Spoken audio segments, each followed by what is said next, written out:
ओम श्री गणेशाय नमः। दोस्तों, हिंदू धर्म में हर साल 12 शिवरात्रि तिथि पड़ती है। वही महाशिवरात्रि साल में एक बार मनाई जाती है।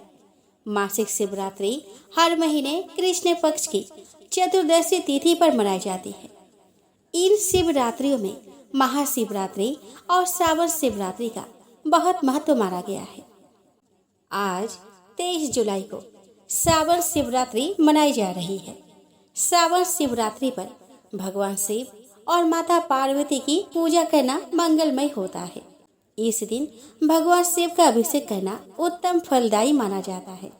ऐसा कहा जाता है कि अगर इस दिन में भोले बाबा की विधिवत रूप से आराधना की जाए तो व्यक्ति को उत्तम फलों की प्राप्ति हो सकती है। साथ ही सभी परेशानियों से छुटकारा मिल जाता है। श्रावण शिवरात्रि हिंदू धर्म में एक महत्वपूर्ण त्योहार माना गया है जो भगवान शिव को समर्पित है। श्रावण शिवरात्रि का व्रत रखने वाले भक्तों को इस दिन व्रत कथा जरूर सुननी चाहिए। धार्मिक मान्यताओं के अनुसार व्रत कथा का पाठ करने से श्रावण शिवरात्रि व्रत का पूर्ण फल मिलता है। ऐसा कहा जाता है कि श्रावण शिवरात्रि व्रत कथा का पाठ करने से भक्तों को बहुत से लाभ मिलते हैं और उनके जीवन में सुख समृद्धि बनी रहती है। पौराणिक ग्रंथों के अनुसार श्रावण शिवरात्रि के दिन भगवान शिव ने समुद्र मंथन से निकले हलाहल विष को अपने कंठ में धारण किया था, जिससे शिव जी का कंठ नीला पड़ गया। इस विष के प्रभाव को कम करने के लिए सभी देवी देवता ने भोलेनाथ का जल से अभिषेक किया। तभी से श्रावण शिवरात्रि पर भगवान शिव को जल चढ़ाने की परंपरा शुरू हुई। इस दिन सभी भक्त भगवान शिव का जल अभिषेक और रुद्र अभिषेक करते हैं। साथ ही विधि विधान से पूजा करते हैं और व्रत रखते हैं। अब ऐसे में जो भक्त श्रावण शिवरात्रि में व्रत रख रहे हैं वे इस व्रत कथा को जरूर सुने, क्योंकि बिना व्रत कथा के पूजा और व्रत अधूरी मानी जाती है। दोस्तों, किसी समय चित्रभानु नाम का एक शिकारी जानवरों का शिकार कर अपने परिवार का पालन पोषण करता था। शिकारी ने किसी काम के लिए साहूकार से कर्ज लिया था, जिसे वो समय पर चुका नहीं पाया था। कर्ज न चुकाने की वजह से एक दिन साहूकार ने उसे बंदी बना लिया। उस समय श्रावण शिवरात्रि थी। साहूकार की कैद रहने के कारण उसे दिन भर कुछ खाने पीने को नहीं मिला।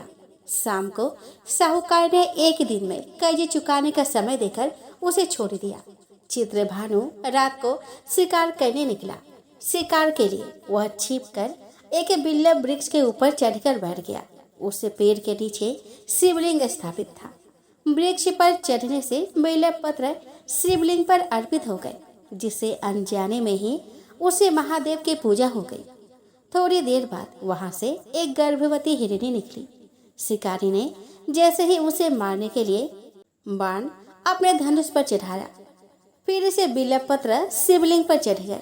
हिरनी ने शिकारी को देखकर कहा कि गर्भवती प्राणी को मारना महापाप है। जब मेरा प्रसव हो जाएगा तब मैं स्वयं तुम्हारे पास आ जाऊंगी। हिरनी की बात सुनकर शिकारी ने उसे जाने दिया। कुछ देर बाद वहां दूसरी हिरनी आई। शिकारी ने उसे मारने के लिए जैसे ही धनुष पर बाण चढ़ाया, फिर से शिवलिंग पर बिल्वपत्र गिर गए और महादेव की पूजा हो गई। उस हिरनी ने शिकारी से कहा कि मैं एक कामातुर हिरनी हूँ और मिलने के लिए अपने प्रिय को ढूंढ रही हूँ। मिलने के बाद मैं स्वयं तुम्हारे पास आ जाऊंगी। शिकारी ने उसे भी जाने दिया। थोड़ी देर बाद शिकारी को एक हिरन दिखाई दिया।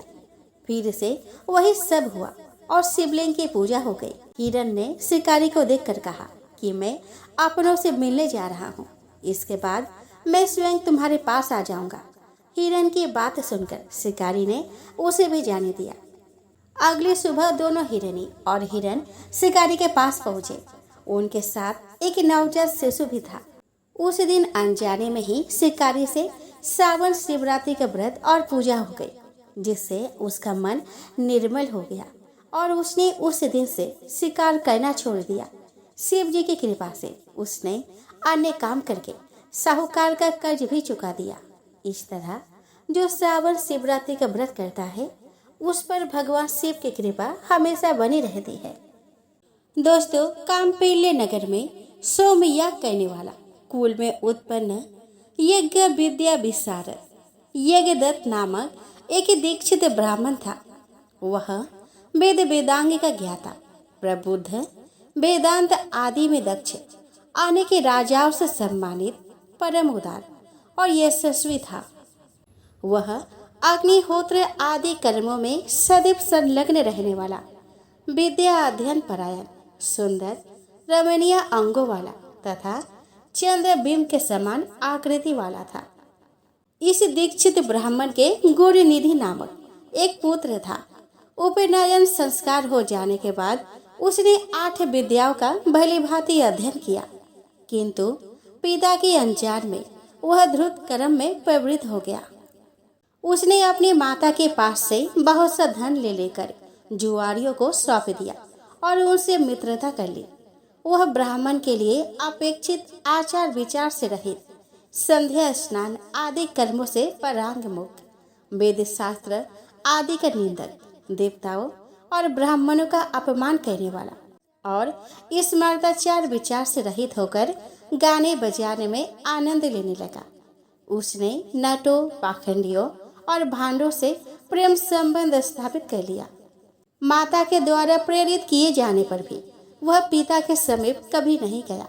घर के अन्य कर्मों में व्यस्त वह दीक्षित ब्राह्मण जब जब अपनी दीक्षित पत्नी से पूछता कि हे कल्याणी, घर में मुझे पुत्र गुणनिधि नहीं दिखाई पड़ रहा, वह क्या कर रहा है? वह तब तब यही कहती कि वह इस समय स्नान ध्यान करके तथा देवताओं की पूजा करके बाहर गया है। अभी तक पढ़कर वह अपने 2-3 मित्रों के साथ पढ़ने के लिए गया हुआ है। इस प्रकार उस गुणनिधि की एक पुत्र माता सदैव दीक्षित को धोखा देती रही। वह दीक्षित ब्राह्मण उस पुत्र के कर्म और आचरण को कुछ भी नहीं जान पाता था। 16वें वर्ष में उसने उसके केशांत कर्म आदि सब संस्कार भी कर दिए। इसके पश्चात उस दीक्षित यज्ञदत्त ने गृहस्थ सूत्र में कहे गए विधान के अनुसार अपने उस पुत्र का पानी ग्रहण संस्कार भी कर दिया। स्नेह से आर्द्र हृदय वाले उसकी माता पास में बैठाकर मृदु भाषा में उस पुत्र गुणनिधि को प्रतिदिन समझाती थी कि हे पुत्र, तुम्हारे महात्मा पिता अत्यंत क्रोधी स्वभाव वाले हैं। यदि वे तुम्हारे आचरण को जान जाएंगे तो तुमको और मुझको भी मारेंगे। तुम्हारे पिता के सामने मैं तुम्हारी इस बुराई को नित्य छिपा देती हूँ। तुम्हारे पिता के सामने मैं तुम्हारे इस बुराई को नित्य छिपा देती हूँ। तुम्हारे पिता के समाज में प्रतिष्ठा सदाचार से ही है, धन से नहीं। हे पुत्र, ब्राह्मणों का धन तो उत्तम विद्या और सज्जनों का संसर्ग है। तुम प्रसन्न मन होकर अपनी रुचि उनमें क्यों नहीं लगा रहे हो? तुम्हारे पितामह आदि पूर्वज सुयोग्य, क्षत्रिय, वेद विद्या में पारंगत विद्वान, दीक्षित, सोमयागिक ब्राह्मण है। ऐसे लोग प्रसिद्धि को प्राप्त किए हैं। अतः तुम दुष्टों की संगति छोड़कर साधुओं की संगति में तत्पर हो। सद विद्याओं में मन लगाओ और ब्राह्मणों उचित सदाचार का पालन करो। तुम रूप से पिता के अनुरूप ही हो, यश, कुल और शील से भी उनके अनुरूप बनो। इन कर्मों से तुम लज्जित क्यों नहीं होते हो? अपने बुरे आचरण को छोड़ दो। तुम 19 बरस के हो गए हो और यह तुम्हारी पत्नी 16 बरस की है। इस सदाचारिणी का वर्ण करो, अर्थात इससे मधुर संबंध स्थापित करो और पिता की भक्ति में तत्पर हो जाओ। तुम्हारे ससुर भी अपने गुण और शील के कारण सर्वत्र पूजे जाते हैं। हे पुत्र, उन्हें देखकर और उनकी प्रशस्ति को सुनकर भी तुम्हें लज्जा नहीं आती। अपनी बुरी आदतों को छोड़ दो। हे पुत्र, तुम्हारे सभी मामा भी विद्याशील तथा कुल आदि से अतुलनीय है। तुम उनसे भी नहीं डरते। तुम तो दोनों वंशों से शुद्ध हो। तुम इन पड़ोसी ब्राह्मण कुमारों को देखो और अपने घर में ही अपने पिता के इन विनयशील शिष्यों को ही देखो।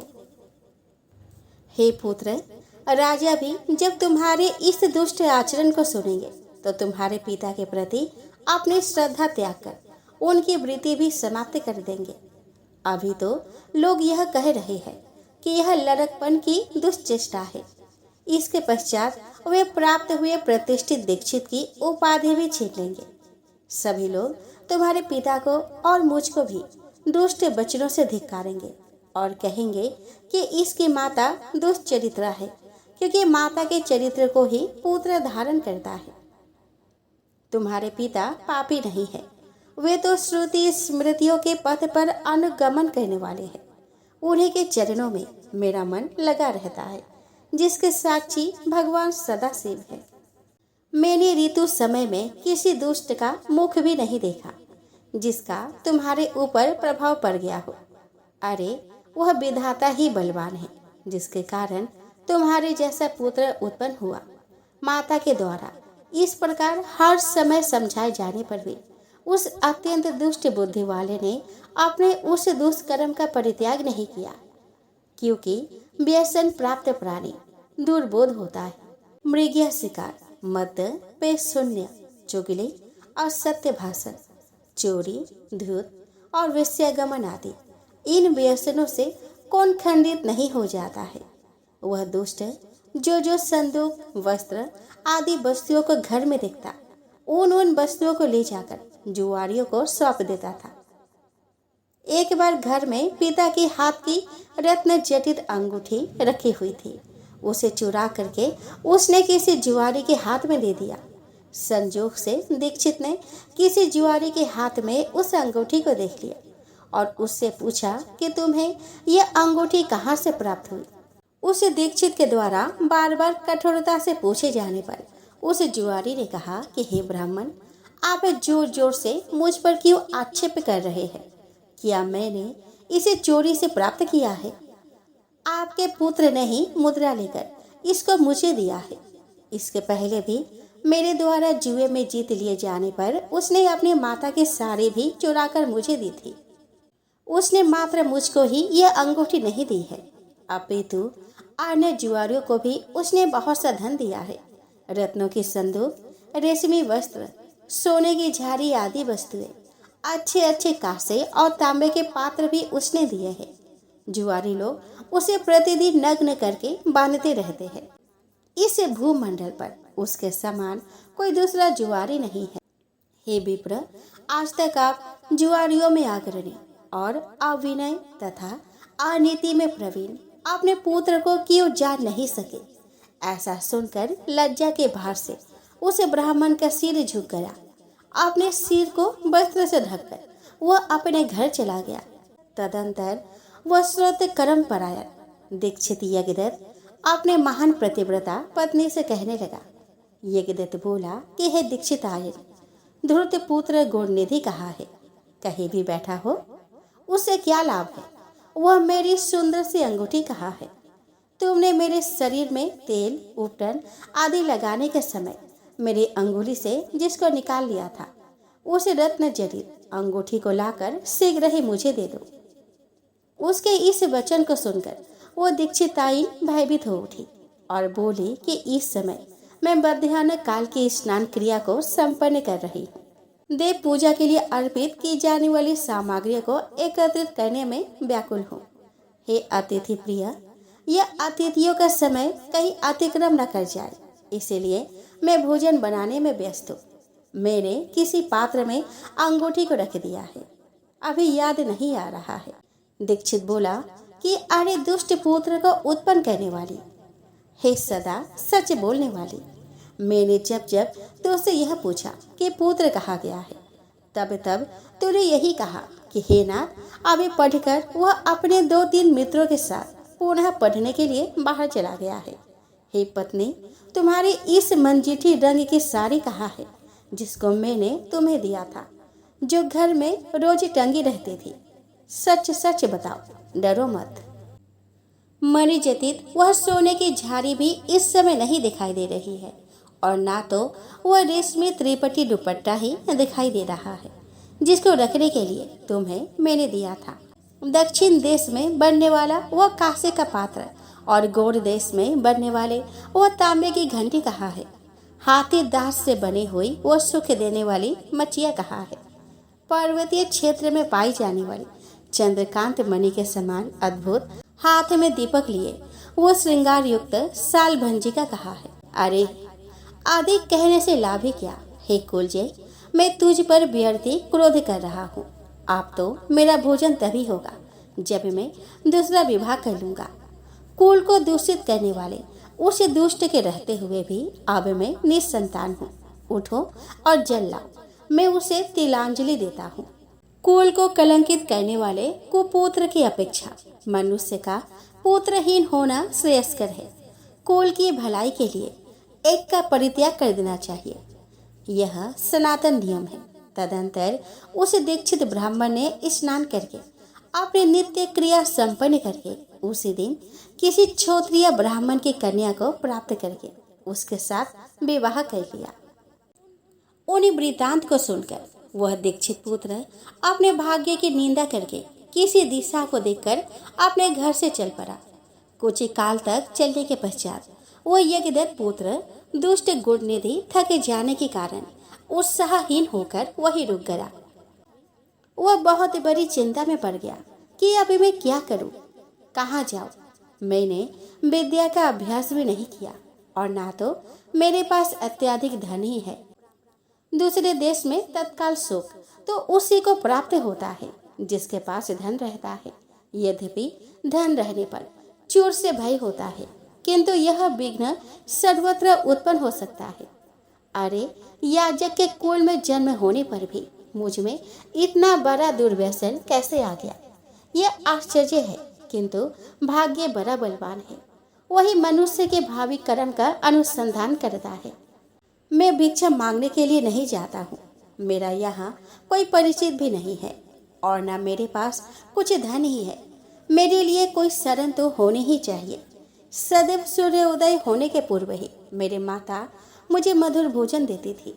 आज मैं यह किससे मांगू? मेरी माता भी तो यहाँ नहीं है। इस प्रकार बहुत सी चिंता करते हुए वृक्ष के नीचे बैठे बैठे वह अत्यधिक दिनहीन हो उठा। इतने में सूर्य अस्ताचल को चला गया।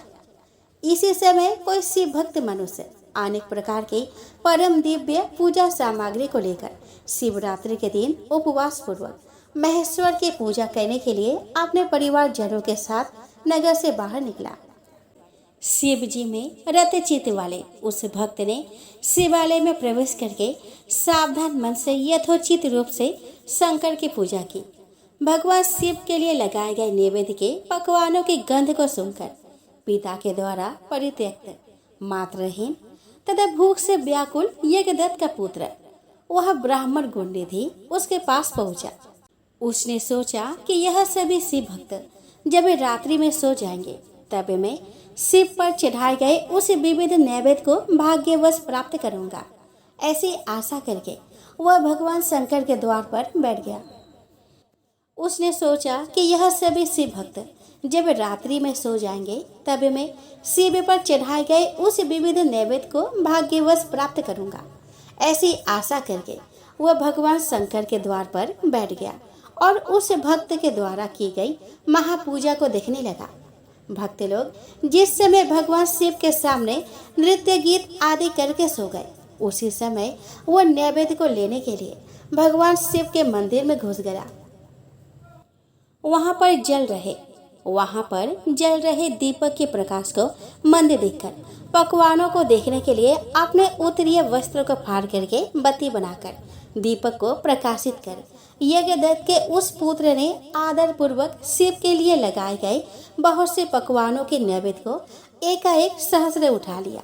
इसके बाद उस पकवानों को लेकर शीघ्र ही बाहर जाते हुए उसके पैर के आघात से कोई सोया हुआ व्यक्ति जग उठा। शीघ्रता करने वाला यह कौन है? इसे पकड़ो। इस प्रकार भययुक्त ऊंची वाणी में वह व्यक्ति चिल्लाने लगा। भयवश वह ब्राह्मण जब भाग रहा था, उसी समय वहां पुरक्षकों ने पहुंचकर उसे मारा, जिससे वह अंधा होकर तत्काल मर गया। इसके पश्चात उस मरे हुए ब्राह्मण को यमलोक ले जाने के लिए पास मुदगर हाथ में लिए हुए यम के भयंकर दूत वहां आकर उसे बांधने लगे। इतने में छोटी छोटी घंटियों से युक्त, आभूषण धारण किए हुए और हाथ में त्रिशूल से युक्त हो शिव के पार्षद दिव्य विमान लेकर उसे ले जाने के लिए वहां पे आ गए। शिवगण बोले कि हे यमराज के घरों, इस परम धार्मिक ब्राह्मण को छोड़ दो। यह ब्राह्मण दंड के योग्य नहीं है। इसके समस्त पाप भस्म हो चुका है। इसके अनंतर शिव पार्षदों के वचन सुनकर यमराज के गण आश्चर्यचकित हो गए और महादेव जी के गणों से कहने लगे। यमराज बोले कि कुल के मर्यादा का उल्लंघन करके यह माता पिता की आज्ञा से परांग मुक्त, सत्य शौच से परिभ्रष्ट और संध्या तथा स्नान से रहित था। यदि इसके अन्य कर्मों को छोड़ भी दिया जाए तो भी इसने शिव के निर्माल्य यानी कि चढ़ाए गए नैवेद्य का उल्लंघन किया है, अर्थात चोरी की है। इसके इस है कर्म को आप सब स्वयं देख ले। आप जैसे लोगों के लिए यह स्पर्श के योग्य भी नहीं है। जो शिव निर्माल्य को खाने वाले, शिव निर्माल्य की चोरी करने वाले और शिव निर्माल्य को देने वाले हैं, उनका स्पर्श अवश्य ही पाप कारक होता है। विष को जानबूझकर पी लेना श्रेयस्कर है और अछूत का स्पर्श कर लेना भी अति उत्तम है, किंतु कंठगत प्राण होने पर भी शिव निर्माल्य का सेवन उचित नहीं है। धर्म के विषय में आप सब जिस प्रकार प्रमाण है वैसे हम लोग नहीं है।